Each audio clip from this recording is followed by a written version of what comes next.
All right, I'm gonna do a very quick reference for the proper steps to go through when you're cutting a tree down. The first step is going to be assessment of your tree. You wanna look for hazards above. In this case, we have vines that are attached to the ground, that are in the crown of the tree. Are there electrical hazards? Are there other trees that are gonna be dominoed when this tree comes down? So we're gonna take in a general assessment of our tree. Then we're gonna take an assessment of our felling area. All right, we're gonna decide where we want the desired lay of the tree to be. I forget to mention it in this video, but step 2 is assess the height of the tree. You want to be certain that it will fit in your felling area without striking anything you don't want to damage. You can use a technique known as the stick trick to accurately assess where the tips of the tree will land. I cover the stick trick in another one of my videos. It's also worth noting here that if another worker will be operating a pull rope, they should be stationed 1 1/2 times the distance of the tree's height. Debris can be flung for great distances in some cases, so this should be a minimum distance for fellow workers to maintain. Bystanders should be at least 2 times the distance of the tree's height. And then we need to stand in line with that desired lay. So if I want the tree to land right here, I'm gonna stand right here. I'm gonna look up at it. I'm gonna see the crown. Draw an imaginary circle around that crown, and then draw a plumb line through the circle. And if that plumb line is to the left or to the right of the trunk, you have side lean. Then we're going to calculate either forward or back lean by going 90 degrees and taking another measurement. Then we're going to go about 90 degrees to our desired lay. We're going to take another assessment of the crown.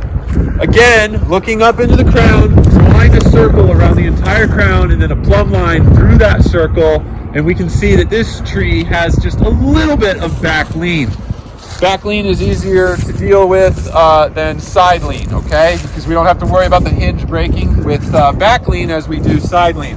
Anyway, we have our lay figured out. Now, with side lean, it looks like we got a little bit of side lean to the right as I'm facing the direction I want the tree to go. So I'm going to compensate by aiming my notch just a little bit to the left. If you have 2 feet of side lean, then you should compensate by aiming your notch 2 feet to the left of your target, okay? We're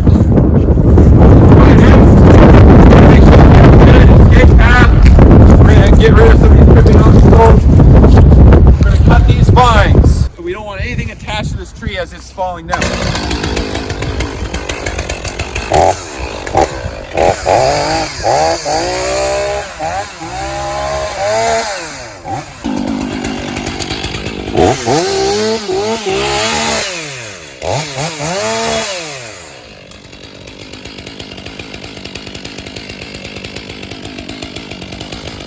This tree right here, we have kind of in our tree. We don't want, I don't want to be at the base of this tree as it's falling over and this thing now comes down and hits me. So we're going to go ahead and reduce this.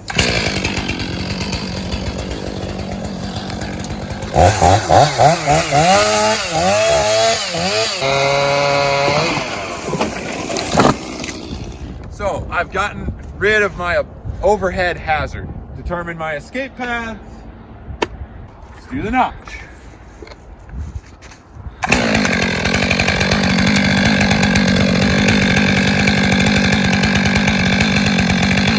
I want to say this, you got to look down your felling sight. So when you start your cut, you are standing behind your saw. You're not looking at your cut. You are standing behind your saw, looking down the felling sight. I'm aiming at that red wheelbarrow way out yonder. And you want a steep angle. You don't want to be like this because you'll start digging into the tree really fast. You want a steep, shallow, I should say, a shallow angle with your bar. You want to only go in about 1/4 of the way into the trunk, 1/4 to maybe 30%, and stop. And then you gotta line up your bottom cut across your top cut corners. Okay?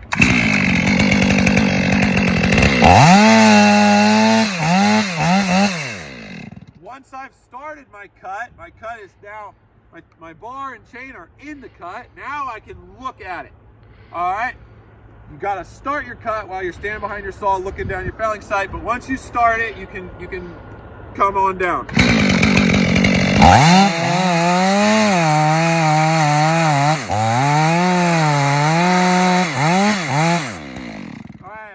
check my line down my felling site again.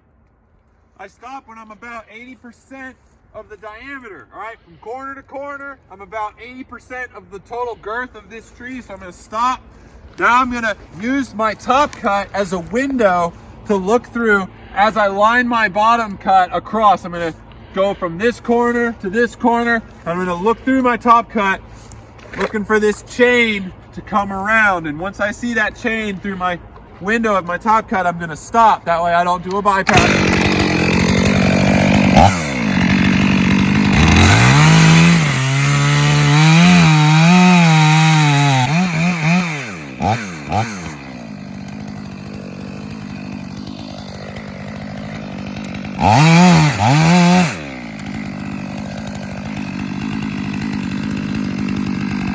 Alright, nice clean apex, no bypass, no Dutchman. Alright, that's what you want to see. Now, the notch wood, toss it to the side so that it doesn't get launched back at you when this trunk comes flying down, okay? It can happen. I'm going to have a couple wedges on hand with an axe. Even though we're pulling with the mini skid, we still want to have wedges on hand. If you don't have a heavy machine to pull over with, then you definitely are going to rely on your wedges. Okay?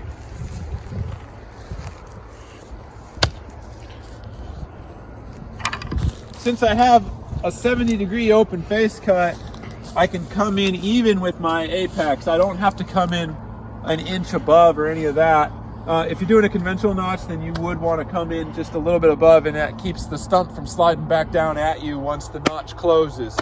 But since our notch is so open, the tree will almost be on the ground by the time the notch closes. Okay, so we can come in right in line with our apex, and it'll make it easier to pull it over. Doing these back cuts, it just takes practice. You know, every little subtle difference, this, they all make a big difference. So we like to use hand signals when if I have a spotter with a less experienced sawyer, the hand signals are like, raise your tip up, raise your power head up, tilt your bar up like that, tilt your bar down like that. And that'll, you know, using a spotter with the appropriate hand signals can really help a new sawyer.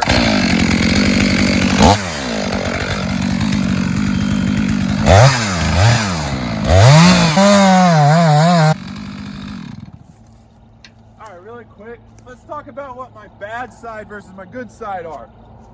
The bad side is the side that's more dangerous or harder to access.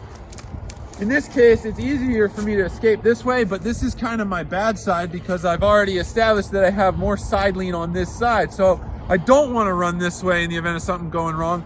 I don't want to be stuck on this side. So I'm going to establish that as my good side, even though it's a little bit hairier with the thorns and everything.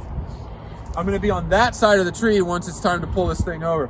So I want to set my hinge width on my bad side first.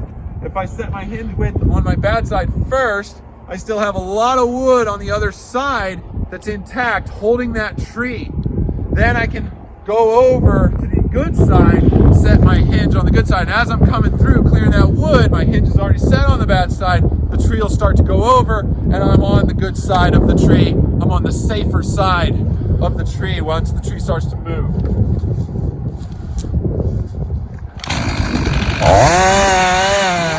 Okay. Notice I'm not going any further. Not going any further. That's setting my hinge on that side. Once you feel like you've got enough clearance, you can go ahead and put a wedge in. And when I say by clearance, I mean you don't want to hit the wedge with your chainsaw.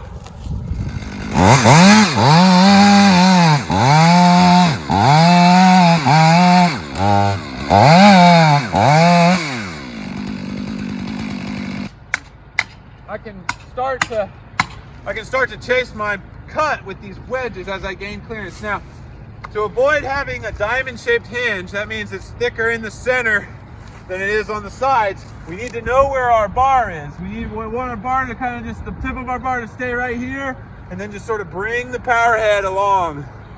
So I'm just kind of, you know, swinging the saw along. I'm not going to do a seesaw motion, which is what a lot of newbies do. they seesaw. They bring the power head in, then they bring the tip in, then they bring the power head in, then they bring the tip in, and they keep seesawing it, and they leave the center of the hinge thick. They never clear through the center. So either set your power head and then roll your tip along through, or leave your tip on the other side where it, leave your tip up against the hinge on the bad side, and then roll the power head on through. Okay, you're gonna clear all that out. You want your hinge to be a nice, even thickness all the way across, ideally, unless you're doing something advanced, like trying to steer a tree outside of its lean. But in most cases, you want your hinge to be a nice, even thickness all the way across, 10% the diameter of the tree where you're cutting.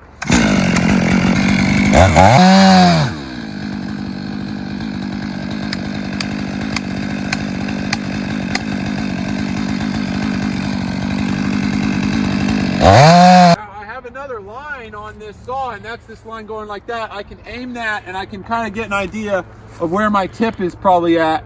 Okay, so I know my tip is over there. It's dangerous to duck in front of here. Ideally, you'd go around the backside. We got weight on that side again. If the hinge were to suddenly break, the tree's going that way. So use this line as a reference of where your tip is. I can see I'm getting pretty close here to 10% the diameter. We're about to give this guy a pull. Go ahead and start up.